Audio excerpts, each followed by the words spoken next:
Sweet. So welcome to Type Thursday LA. Type Thursday LA is a meeting place for people who love letter forms. And thank you all for actually making the time tonight because we know hard in these social distancing times. So Type Thursday LA is a global organization and we have chapters all over the world, very diverse crew. And the one thing that unites us all is our love for letter forms, and we come from diverse backgrounds here. I think we even have shout out to Especia who's in the room. I think she's zooming in from Mexico, if I'm not mistaken. You can correct me if I'm wrong. But I love when people from other chapters cross over and pop over. Being virtual, it allows us to do that, so that's been awesome. This was us back when we were all in person. When pre-COVID, when we could be together, I definitely miss having us all together. This is our gang of our type family. And we welcome type lovers and inquisitors from all walks of life. So we're a diverse group united by our love for type. So glad to be here. Big thank you to our sponsors, and especially to shout out to HMCT for being our global sponsor. So they sponsor every chapter all around the world. And if you didn't know, HMCT is basically a dedicated resource to advance typography in every aspect of the field. They also have the Archetype Press, which is amazing. So you can actually go take letterpress classes over there, post-COVID, pre-COVID, or virtual things. They do all kinds of events as well. So keep an eye out for their website and events coming. AIJ LA, thank you for being our premier promotion sponsor, as well as we're using tonight their help with their community and outreach and everything that they do. They advance design in every way you can think of, and they're not just graphic, they're UX, they're UI, they're covering design and all of its emerging ways and forms it takes. And then thank you to General Assembly. When we were meeting in person, we were meeting at General Assembly, which is like an awesome boot camp space where you can learn all kinds of new skills like UX or Python, all the trending stuff in the industry that you need to know now. And I wanted to give a shout out to this upcoming event that I saw. I'm super excited for. It's the State of Black Design. It's going to be it's going to have discussions on like Black Lives Matter and its impact on design, as well as design's roots in social change and social commentary, which I think we're seeing right now. Like design is happening all around us all the time in the form of weird things like memes, which we don't always expect, but hey, they change the narrative. They truly do. To things like posters and commercial advertisements that we see all the time. If you didn't know, Google and AIGA partnered in 2019. They did their 2018 design census, and they revealed that the design industry was mostly 70% white. So these events are necessary so that we can begin to diversify this industry, because we know America's not all white. We have people of all walks of life, like myself, Latinx, and we need to diversify this industry because diversity brings creativity, which brings innovation and brings change and good for all. Shout out to Maurice Sherry and Antoinette Carroll, who will be speakers on the panel. I'm super excited to see them, watch them talk. They have been leaders in this space before it was a trending topic. So shout out to them. There's the bit.ly link. If you want to grab that, screenshot that, go ahead. And yeah. So for tonight's agenda, we're going to be talking through a type crit, which is our type critique. And we have a very special guest who we'll announce shortly. After the type critique, we'll break out into rooms because everyone really enjoyed that last time. We had breakout sessions. And my co-host, just in case I missed anyone, if there's anyone in the waiting room, just take a look. Last time we did breakout rooms, everybody loved it. So we want to do that again because it was like simulated the feeling of being in person and like mingling with the different groups at the end of the event. So we're gonna do that again tonight. And lastly, we'll wrap things up with some sort of informal social hour. So we get to discuss and chat and hang out. All right, so I want to introduce my amazing Type Thursday LA critique lead. His name is Michael Mondragon. Wave for the folks, Michael, who don't know who you are. He's the one with the awesome background, and he also has an awesome, amazing background in design. He is the lead UX UI designer at Kaiser Permanente, and you can connect with him on LinkedIn. I stole this from LinkedIn, so easy work. And also, he's the host of a Beer Baseball vlogcast, so check out Beer Baseball. If you like either of those things, you will love Michael's vlogcast. And also the development director of AIGA LA and one of the most humble designers I know who started in sign painting. Who does that nowadays? Michael does. So welcome, Michael, with a nice Virtual applause. Thank you. Thank you. Please. No, Pass the virtual. sit down, everyone, please. Yeah. Thank you, Mateo. I appreciate that very much. And well, welcome to this month's Type Crit session. We have 3 presenters tonight, which I'm super excited about. And just as a reminder to everyone, this is a safe space to share, and feedback is definitely welcomed. We'll actually do that afterwards. Presenters have 10 minutes to share their work or work in progress. Please do not worry if you don't use all that time, and you may yield your time as desired. From there, the presenter and I go into a Type Crit discussion together. And you as the audience are welcome and encouraged to drop thoughts in the chat, feedback, or a note as you see fit. Either myself, Mateo, or Sunil will call you to expand on your comments. So our first presenter is Shesa Garbut. She is a designer, writer, and creative director for Firebrand Creative House.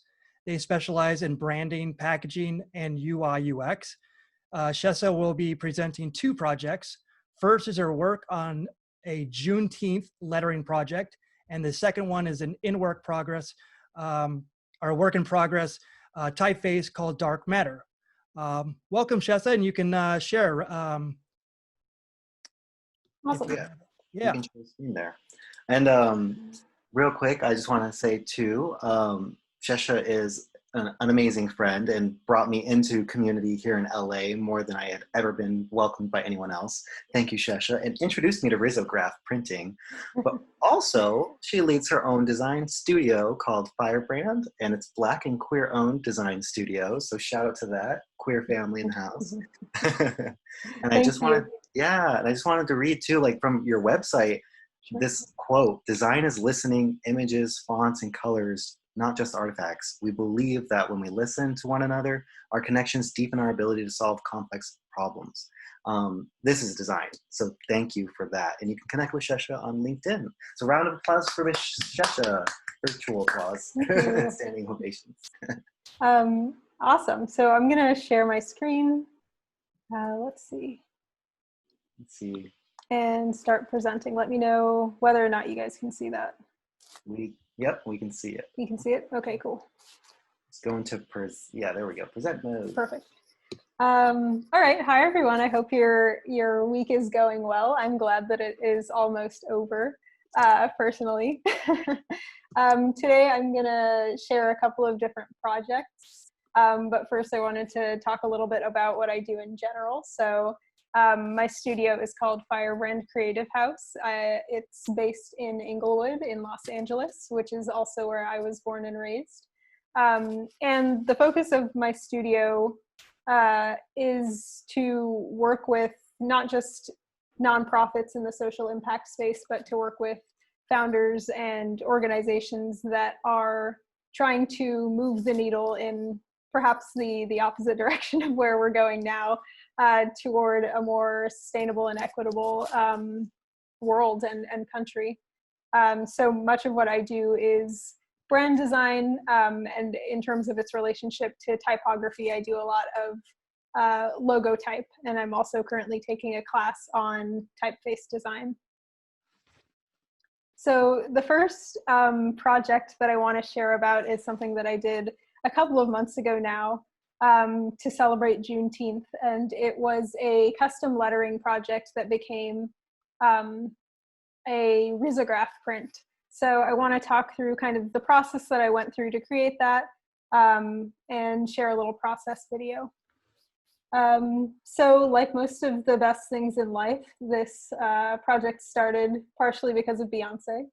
One of my favorite songs from her album Lemonade was Daddy Lessons, and the reason that I love it so much is, one, she kind of reclaims country music, and 2, there's this beautiful brass kind of fanfare at the beginning of the song that every time the song comes on, I just get this incredible sense of celebration of Black American culture.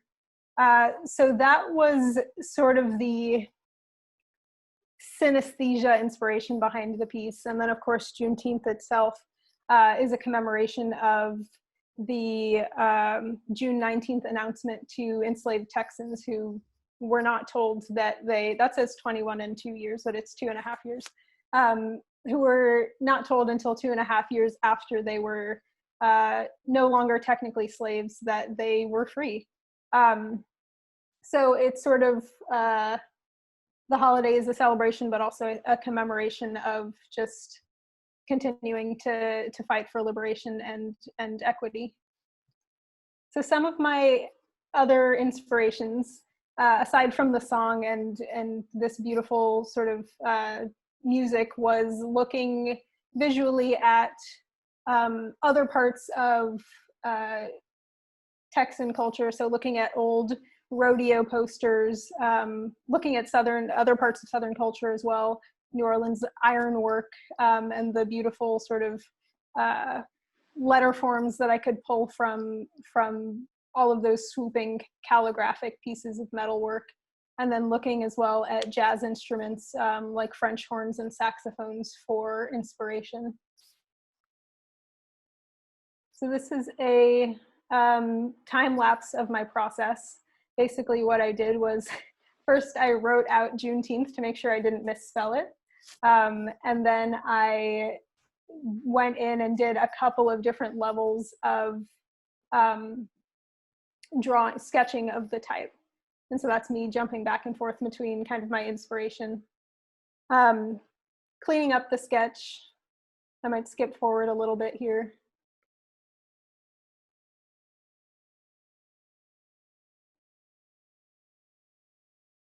And then I start to fill it in and really get a sense of the weight of all of the different letters. My watermark is in the middle because I don't know how to use iMovie. And so that was the only place that it would go. That's me changing my inspiration music as well.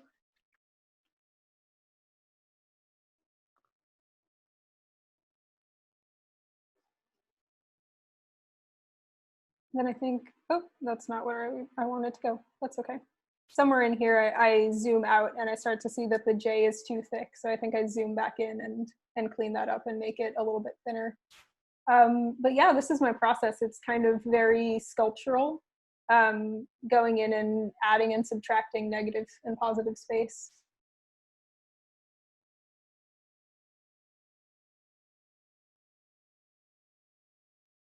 And then cleaning up details like the serifs. This was the original crossbar on the H, which was kind of too crazy and I think started to read like another letter. So in the final piece, which is here printed on a risograph printer on cream cardstock, the final design in red and blue. And then down at the bottom, part of the art print was explaining all of the symbolism in the piece and really having it be almost a visual essay about the holiday. So that's kind of the process that I'm building for lettering, I should say. And then right now I'm also working on a typeface, and I'm taking a class with through the Letterform Archive and Type West with Graham Bradley, which has been so awesome and is giving me a more formal sort of approach to type design. So I'm a pretty big nerd. This is a self-portrait I did earlier in quarantine. I'm very into sci-fi and sort of speculative design and technology. And I wanted to create, I feel like there isn't enough representation of Black people in sci-fi. So I am sort of starting to create these different worlds. One of them being sort of in my illustration work and others being in speculative like interfaces. So I wanted to create a typeface sort of inspired by classic sci-fi films and inspired by Afrofuturism as well, that could be used on the side of the spaceship or could be used in like a space travel app. For example, if you were traveling from Jupiter to Mars, what would the app look like? It probably wouldn't be Expedia. I don't know if they would exist 200 years in the future or whenever. we get there to commercial space travel. So something that was a huge inspiration for this typeface was sort of ellipses and paths of planets around the sun, but also looking at the super ellipse for kind of some retro futurism. The super ellipse, which is on the right side, was very popular in mid-century modern design. And if you start to look at patterns from the time and lots of furniture design and car design, you're going to start to see these kinds of curves in it. So there's like a fun space aginess to it. So this is my first sketch of kind of the root letters and forms of the typeface. Again, incorporating, like, the O is essentially a super ellipse, and then for the crossbar of the H, I'm trying to do something a little bit more interesting than just a straight line. So there is a geometry to it, but I think also a nice organicness, and I'm really interested in hearing feedback on this before I build out other letter forms. And that's it. Well, it's fantastic work, and as always, I always praise people when they do the research, especially on the project like this, because it's that's where a lot of the end results come from. You can tell people that didn't do the research to the results they get. So kudos to you for doing that. On your first project, what kind of feedback would you like from your first project? So my first one was more of a showcase of process. I've already printed this and sold these prints. Oh, okay. If you would like to give feedback on maybe weights or balance of the type, I would appreciate that. I won't be able to incorporate it here, but it would be useful for future type projects. Well, an immediate question that someone actually asked: do you use a tablet, or do you use just straight Photoshop with, a mouse, or what do you use to actually do it in Photoshop? Sure. Yeah. So I use a Wacom tablet. I'm going to hold it up to my camera. I'm not sure if you can see me, but it's not a super big one. Okay. It's like a medium-sized one. Yeah. Yeah, and that's really interesting too, because using Photoshop instead of like maybe Illustrator to do it, it kind of gives you that really organic feel of handcrafted and stuff like that. And I like that you use like the dissolve brush to give it those edges, and really nice. So that was really well done.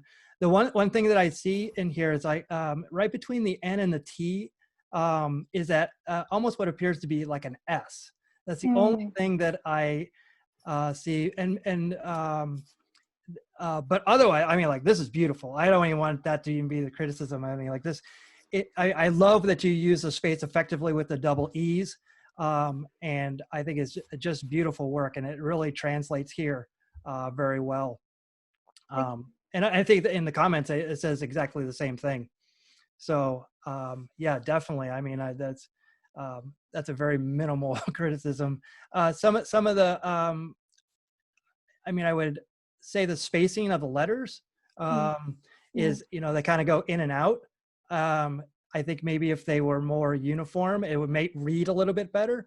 Again, that's something that but I mean, I said, I love this, and I hate to criticize something that's already out there and that you can't fix, but yeah, just I love it, and I love it almost looks like kind of ballpoint pen, the the blue ballpoint pen, that it's just like that really super cool look. Does anybody else in the comments have anything, or Mateo? I love this, and I love seeing the process in video. But because it is already done, I almost want to like focus more on the typeface, because that's a work in progress that we can add to. And Agreed. I just saw a lot of good feedback from people in the chat. Like I think Sadie had commented. Like Sarah was loving the deck, the dress, the sketch of your persona. Yes, the dress on fire. Thank you. People were really resonating with this futurism idea as well, and the work. And then Rachel Collin, I know. Did you want to say something about Juneteenth before we move on, Rachel? I saw you had a nice comment in there. No, I think it's really stunning, and when there was like the blue ballpoint pen reference, I was thinking of like the Quell, like the feather pen, you know. It's gorgeous. I'm also curious, someone else was curious about the symbols of the strawberries. Sure. What is the symbolization of the strawberries? So strawberry soda is something that people drink at a lot of Juneteenth cookouts. But specifically in this print, I wanted them to be young strawberries to represent that sort of like the fruits of our labor like are still growing and becoming ripe, and that the crowns of the strawberries actually each have 12 points, which is a reference to the Juneteenth flag, where there's a white star in the middle, but it's a 12-pointed star instead of a 5-pointed one. Yeah, just gorgeous work. And the more I look at it too, the more I see the things that I didn't see the first time. You know, just the way that you put the June 19th in there. It's just like and the flowers is like they're really stunning.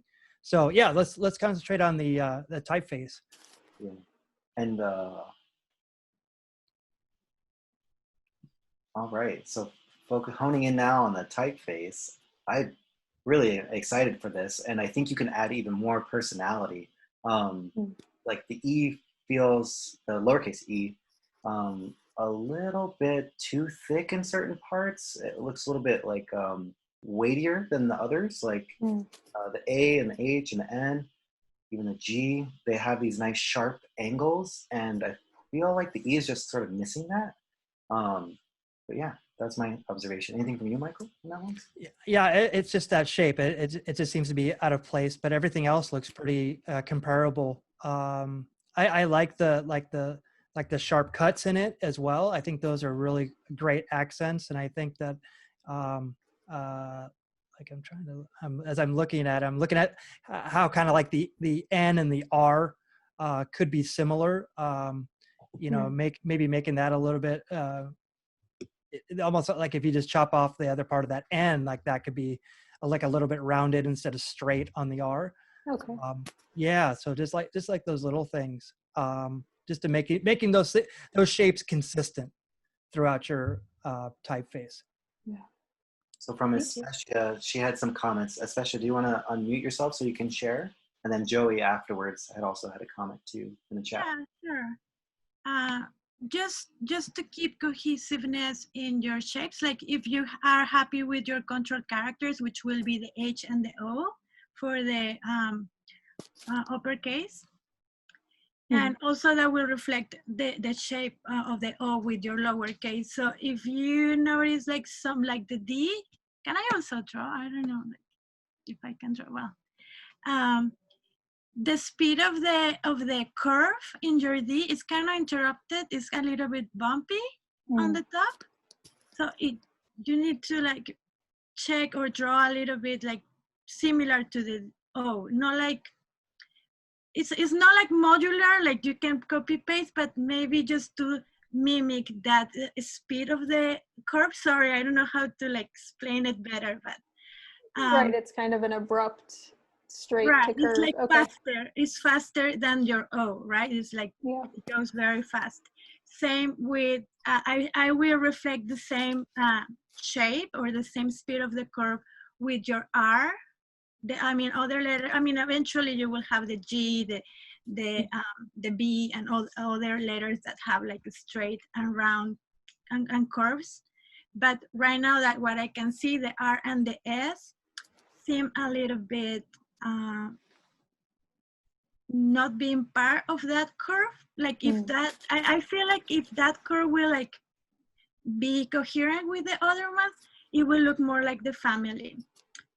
Also with your with the tail of your G, it's very fast.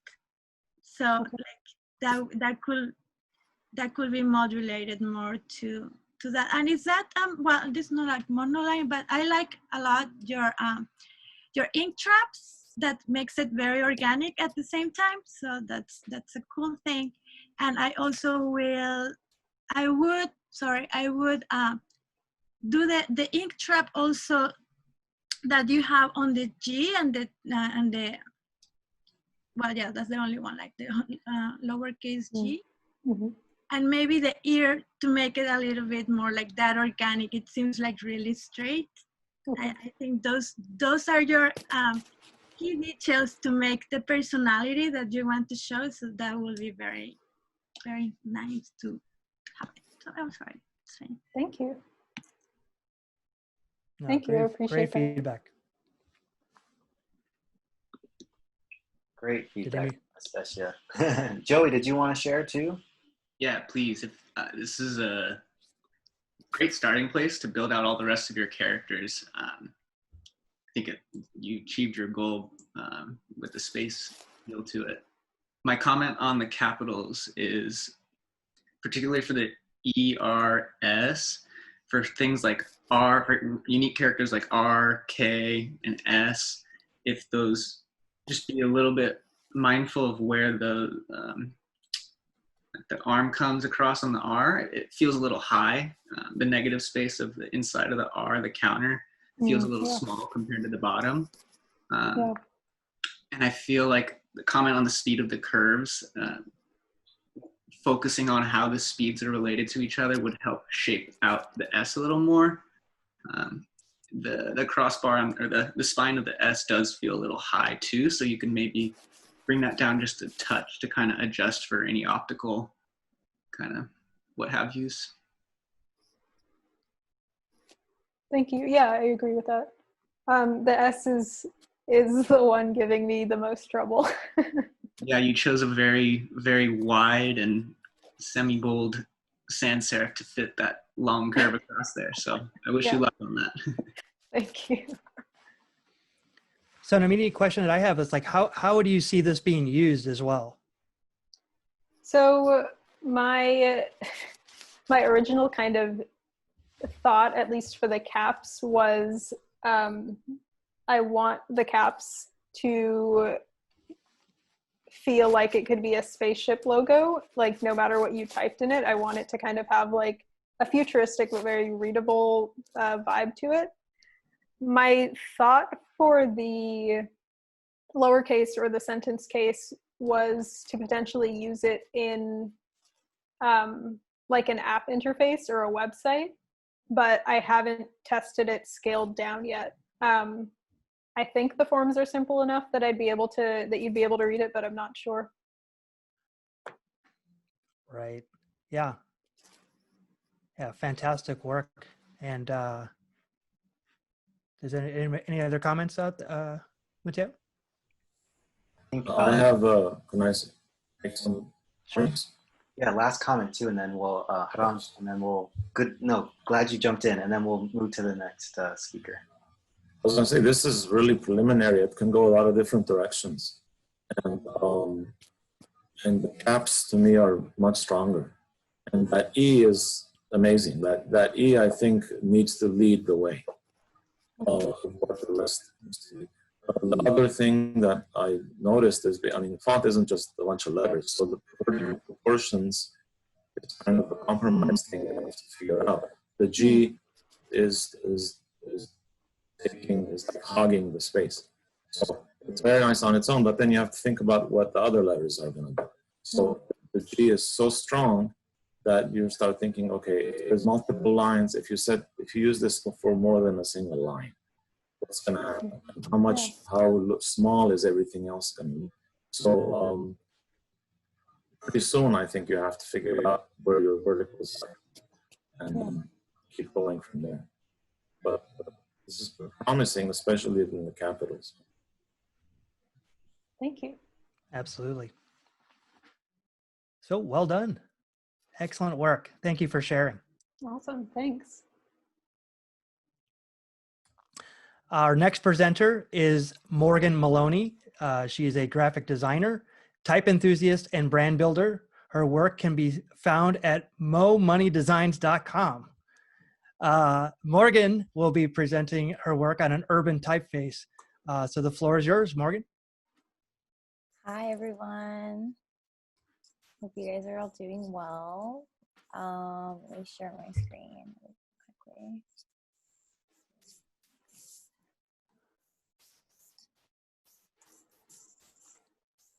So I actually have to update my LinkedIn website because it's Mo Maloney Oh. Designs at momaloneydesigns.com. I actually changed it, but my Instagram is Mo Money Designs. Okay. I was suggested to change it from one of my professors. He didn't think it was very professional. But hi, everyone. My name's Morgan. I'm a recent college grad, a class of 2020, Cal State LA. Shout out to my professor, Harant, who's here today. Yeah, let's see. So I actually presented January 2020, one of the last Type Thursdays for the alphabet that Type Thursday is creating. I presented the letter M, so that was really fun. A little bit about me. I'm from Los Angeles, born and raised. I grew up watching, I'm really inspired by like the skate scene, the urban scene. I watched Jackass growing up, so I was just, crazy people doing all that stuff. Really inspired by the documentary Exit Through the Gift Shop by Banksy and Mr. Brainwash. That's sort of where I started my love for street art. But yeah, so let's get into this type. I was inspired by Jim Joe. He is, this is straight from the internet, the World Wide Web. Jim Joe is a mysterious and curious graffiti writer who has been spreading his name across the streets of downtown New York for the past 4 years. Jim Joe's select gallery shows in Paris, Toronto, and New York have shown different level of quality in his work. He is also, I put it up there. He did the Drake, if you're reading this, It's Too Late album cover. And I really like how authentic his writing is and just like how real it is. And I think that's why he's gotten so much success, because it's just real authentic, and I love handwritten fonts. But yeah, so my process is very like straightforward. I kind of just like would get my pencil and just sort of like etch it out as I could. I have kind of messy handwriting already, not really, but I kind of had to like, make it work. But yeah, it's very straightforward. This is the outcome. This is uppercase with characters and numbers. I named the font JNet after my mother. Her name was Jeanette, and her friends would call her Jay, and I just kind of wanted to pay like homage to her in some way. But yeah, this is my baby. And I also did a lowercase, but I just made it a little bit smaller. So this is it compared to uppercase.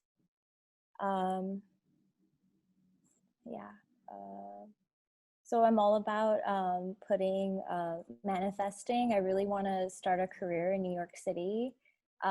This poster I made was inspired by New York Nico. He's sort of like this street, I don't want to say like videographer because everything's shot on the iPhone, but he is really about New York culture, and he sort of captures like everyday New York City.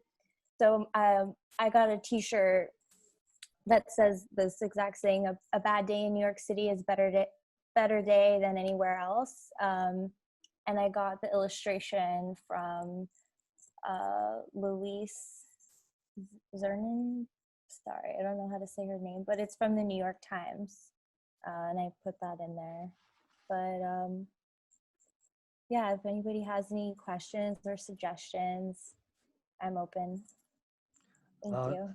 Super cool. And I can definitely vibe with you because I grew up on Thrasher magazine, Ray Gun, Bikini. So like those are what got me into design and typography and the real grittiness.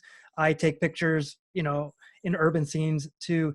And what's cool is that I saw that you if you go back a little bit, your imagery with that is exactly what what they did for the Drake album, which is like the typography and then a kind of a simple graphic, which actually kind of definitely contrasts it. So how long have you been working on this, or have you been spending a lot of time on it, or something that you just did really quickly?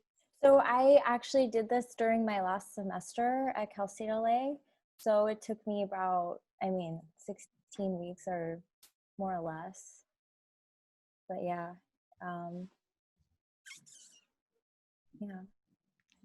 Yeah. Have you considered making variants on, like, for instance, like you have a lot of Ys in this, and then having different Ys that would come up at different times to make it more organic? Okay.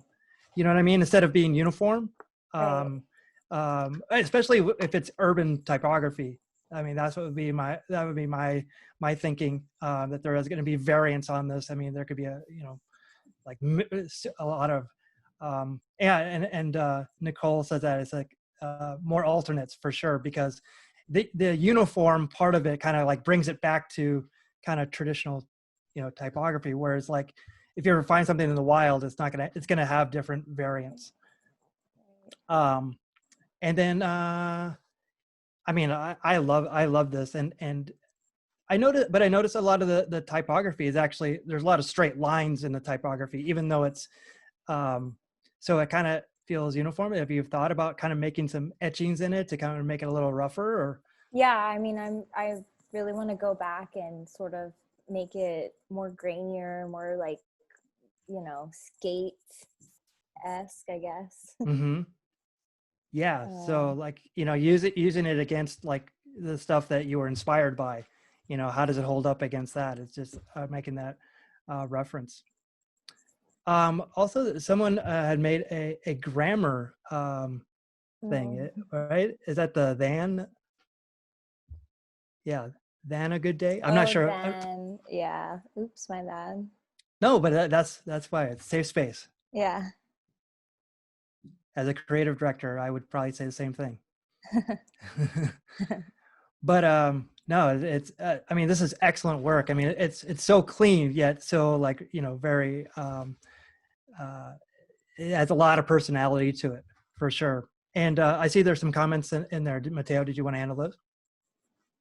Yeah. So one quick thing for Morgan, I'm trying to capture, and for Shesha, and for Sunil when he presents, I'm trying to capture the chat so you don't have to. So I will email you a copy of all the comments in the chat. So don't worry about trying to capture all those. I did see, I think like Nicole caught the grammatical, but Nicole, you also had another comment about the something seeming out of place. Did you want to share?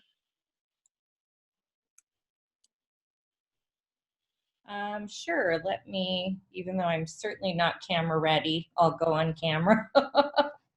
I was just wanting to ask you about the A, because the capital A seems like the one character that is really different than the others, especially the right leg seems to really descend much further than any of the other letters.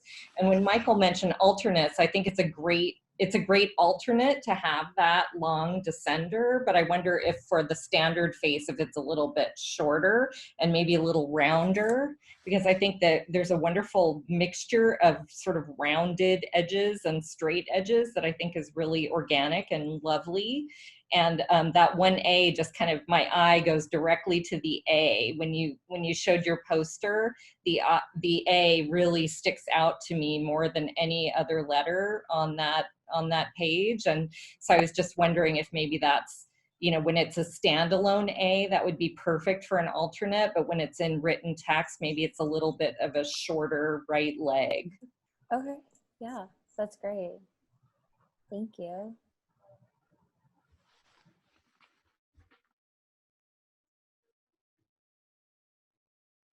Awesome feedback, Nicole.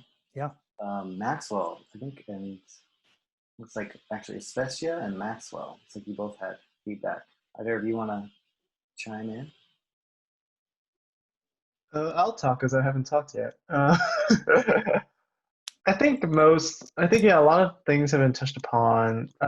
It's really hard to design a typeface that's based on handwriting. Like handwriting and typeface, they're like very like opposite ends of the spectrum, and to like put those two things together might seem impossible.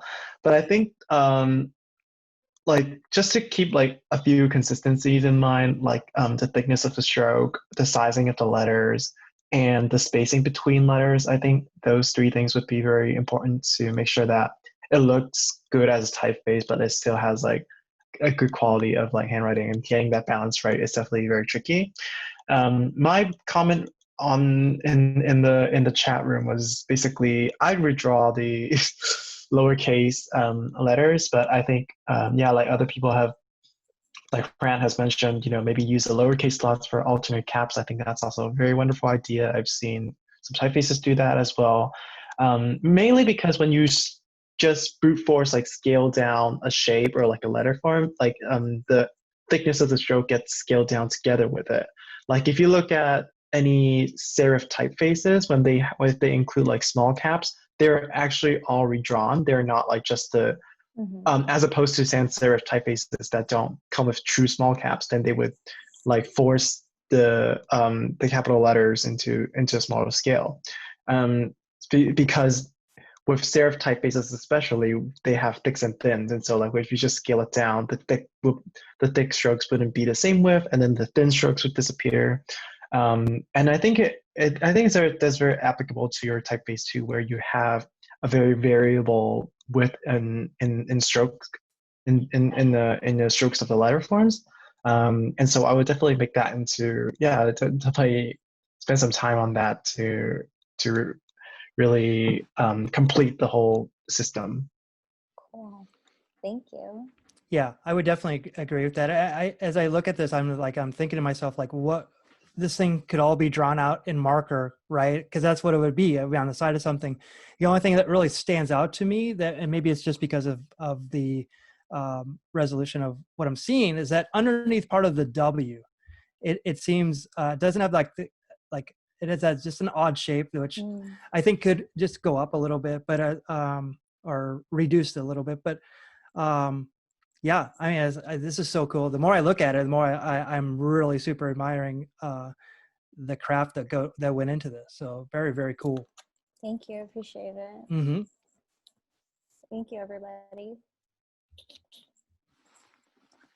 I just want to say that go for it. The number sign, I'm so in love with it. I could never make anything that cool. Not to the left of the ampersand. It's just amazing. The rest Morgan knows, because from class I covered this. I want to mention that. Thank you. It's because of you, honestly. You're the best teacher.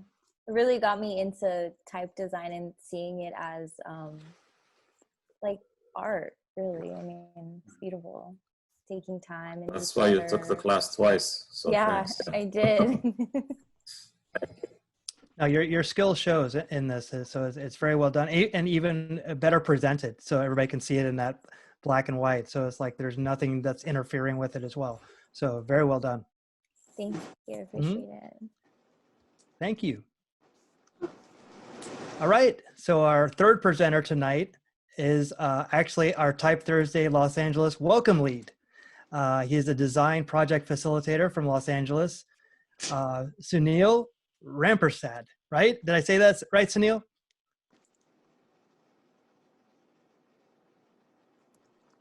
You're on mute, Sunil. Yeah. There you go. All right. So you're actually going to be presenting something in our character series. So I'll let you present.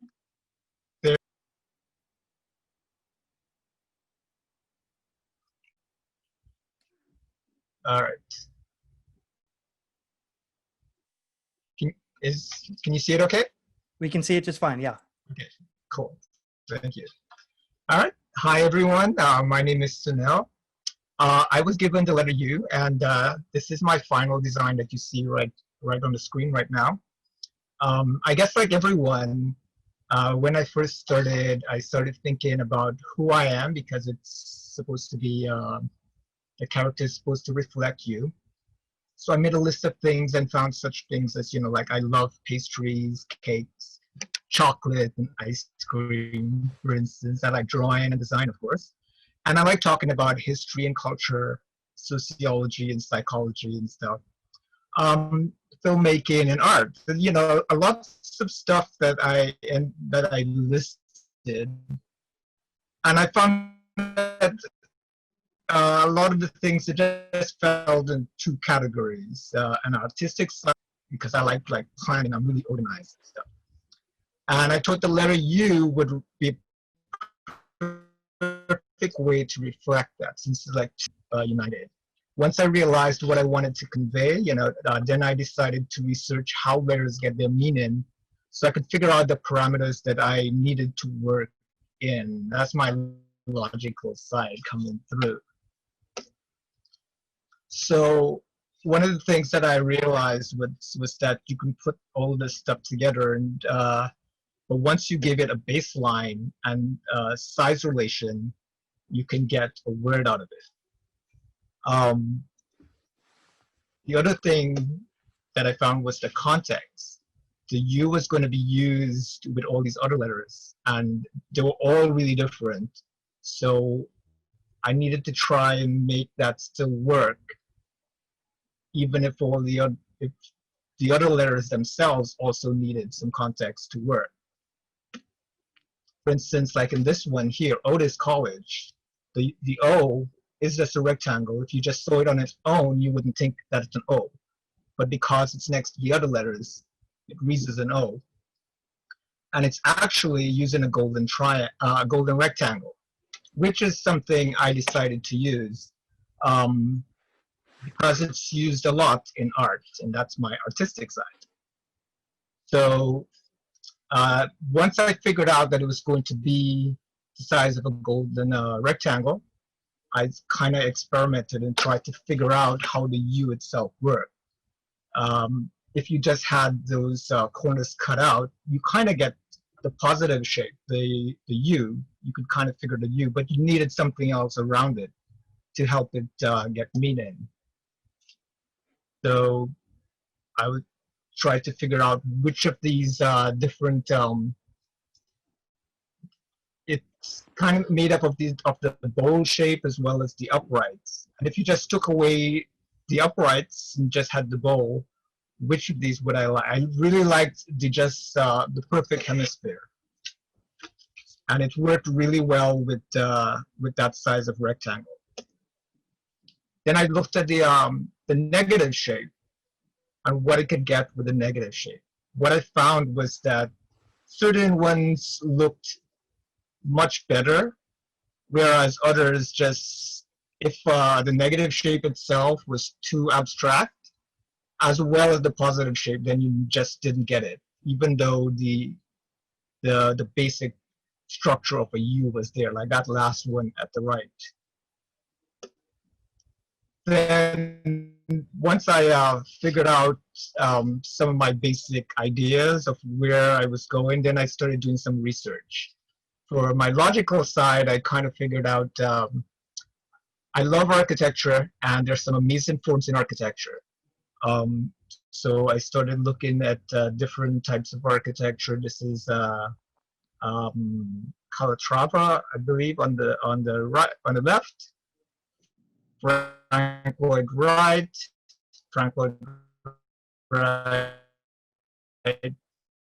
and that's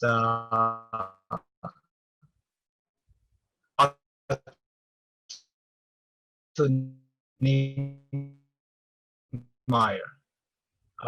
Quite right. I remember this style, and one like a more classical style. That would be the way to go. So for the side, the logical side, I decided to use the capital.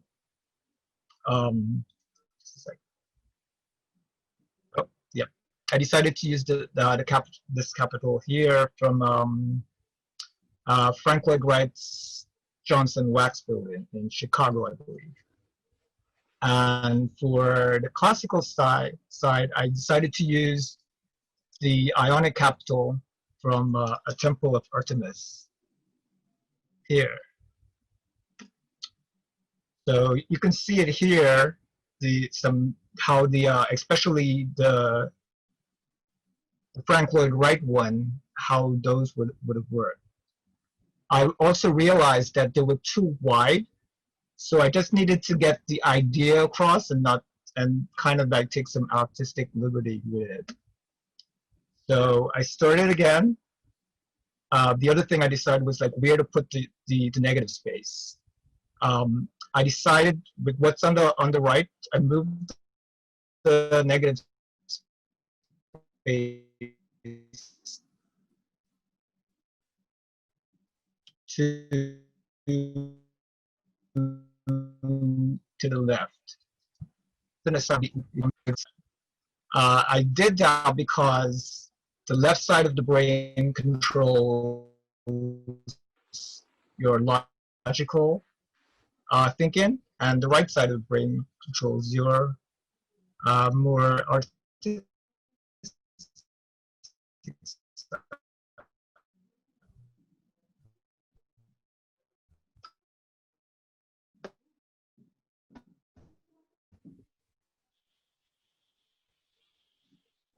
Then once I decided on that, I decided to create a grid that I was going to use as well as down. Using this grid, I started doing my initial stuff for the letters, for the letter U, I should say. So you can kind of see on the left what I came up with finally for the lot of trying something they're trying to convey, the Ionic capital. Wasn't too happy with that. I kind of like the more organic side, the more organic feel that you get in, but I didn't like those pieces on top. It was just too straight. So I decided to remove those. I also thought that with both of them being leveled, it just didn't feel right, and I wanted more movement to the letter. So I decreased it so that it actually fit a little lower down, and then increase the right part of the letter. Then, before I continue, I kind of realized that the right side was just too heavy. So I needed to put something to make some alterations to it. Either add stuff on the left or take stuff away on the right. More design on the left. And again, I looked at Frank Lloyd Wright, and these are some of the things I was looking at. And what I came up with was finally that design that's on the left. And I also put in that little circle as well to kind of add some more weight there. And to decrease some of the weight on the right, I took that piece out. To guide the pieces, I put in some diagonals. The diagonal follows the design, the geometric design there. It follows that stem, I would call it. All of them follow that same angle. And you can see, for instance, the circle at the bottom there that connects with a diagonal that connects to the spiral, and the circle in the middle on the right that fits in between two diagonals there. I tried out different spirals at the end, which I actually drew using the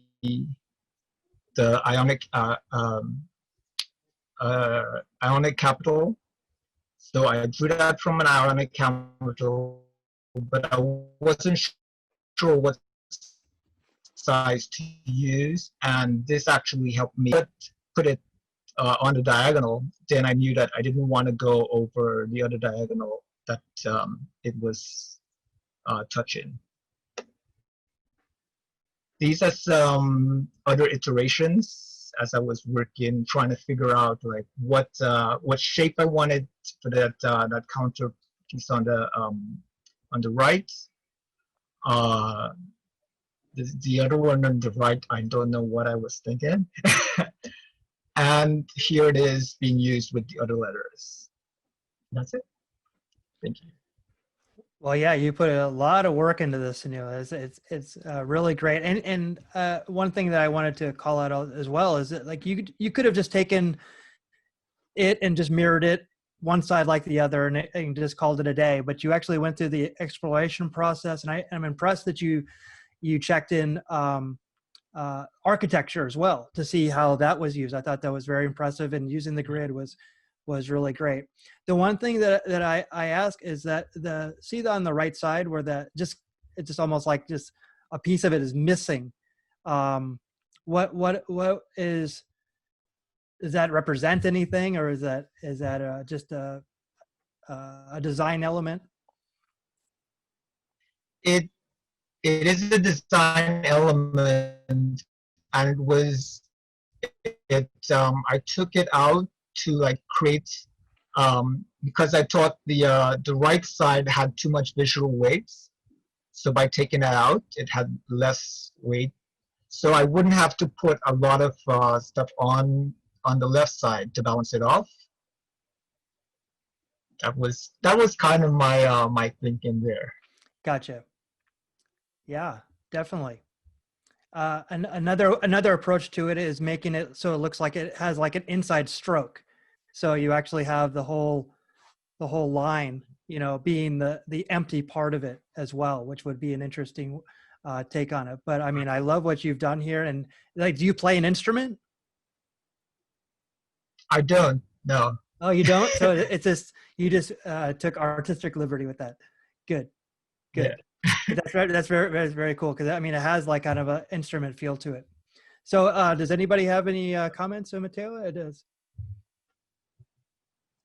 Yeah, number one, and I'm seeing it in the chat as well, I and everyone love this process, this how in depth you went, Sunil, to see that you took things from architecture, you took sort of the golden ratio, you took like inspiration from Frank Lloyd Wright, and then even like the Greco-Roman buildings, I forget what those are called, the podium, no, I forget what that's called, Ionic something.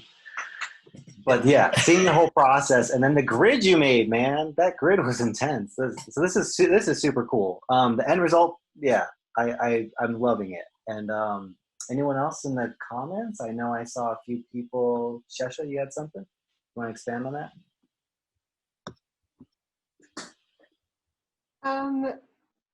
What was it? What was my comment? Yeah, no, I just already forgot what I wrote.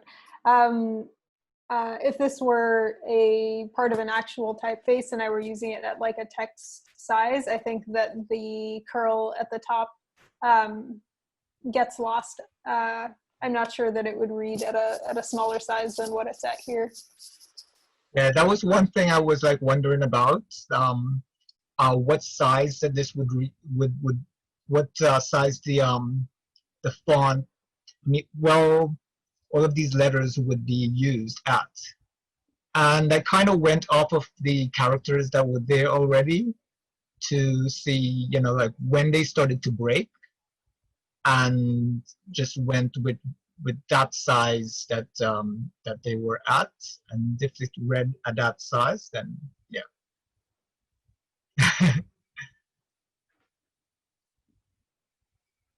Yeah, I think that's the wondering when it goes down that small, you lose the fine details of it. Right. So like the little things around your 6 little circles right there. I mean, it kind of like looks a little bit fuzzy at this size. So yeah, maybe that's even lost at a smaller size, or maybe it's not even needed at all. So, but yeah, I mean, just like fantastic work. We also had Robin had some good feedback in there. Good suggestion. Robin, did you want to share? Good. I have to say it out loud. Okay. Hi. No, I was suggesting the white circle because it's on an even level with the saxophone thing on the left. Right. I would suggest moving it up more so that it's not competing with the design on the left that you put. And also I feel if it was higher, it would help to lead your eye to the curl at the top instead of competing with the two designs because they're at equal level. I feel that they're competing with one another, where if it was higher, it would kind of create steps to lead you up to the top of the U, in my opinion. Oh, that's interesting because that little curl there could have come out of that little circle, basically at the lower one, which is actually very interesting. Yeah, so it kind of leads your eye up to the top. So yeah, great feedback. Mm-hmm. Does anyone else agree? Because the two designs are at equal, that they compete a little, or no? Yeah, I think the other people have said that as well. Oh, okay. I'm too busy blabbing. See, you made me talk. No, they agree with you. Oh, okay. Yeah, a couple people plus one to you. Okay. Yeah. One of the things that you find with something like this is because you're working on it for so long that after a while you're not sure, because I've done designs where I've not had that that white circle. I've taken it off and I liked it perfect as that as well. So you're with it for too long. Right. So 100%. you need some time away from it. Leave it. Once I'm done with it, maybe I can go back to it like in a week or two or something. But I didn't have that time. Right. Yeah. Yeah, it's really pretty. Yeah. Super cool and unique. Your research was Yeah. wow. Research was on point. I absolutely agree with that. And Ross mentioned that too. Incredible research. Getting all the design styles into one. Yep. All right. So thanks, Sunil. Thank you all, everyone, for presenting. I will take over the screen share again and sort of get some last announcements, and then we'll get to breakout sesh. Let me see. Screen share design. All right. So one of the things that I wanted to share, if you love the character building exercise, you can also be a part of it. This was a sort of birth child of our former chapter lead, Alexis Starlosets. He's not here tonight, but I think he'll be joining us possibly in September. So if you want to participate, just email losangeles@typethursday.org and say, I'd like to participate in the character building or glyph of personality. And the intention of this project is that our LA community here, you all, get to create your own glyph, pick from available, and add your own character into this glyph. As we saw with Sunil's process, he got to really sort of do self-exploration and take his particular tastes and styles and flavors, and then boil them, bake them into his own unique character. So if you want to do that and as well, then I will drop a losangeles@typethursday.org. I'll drop that in the chat.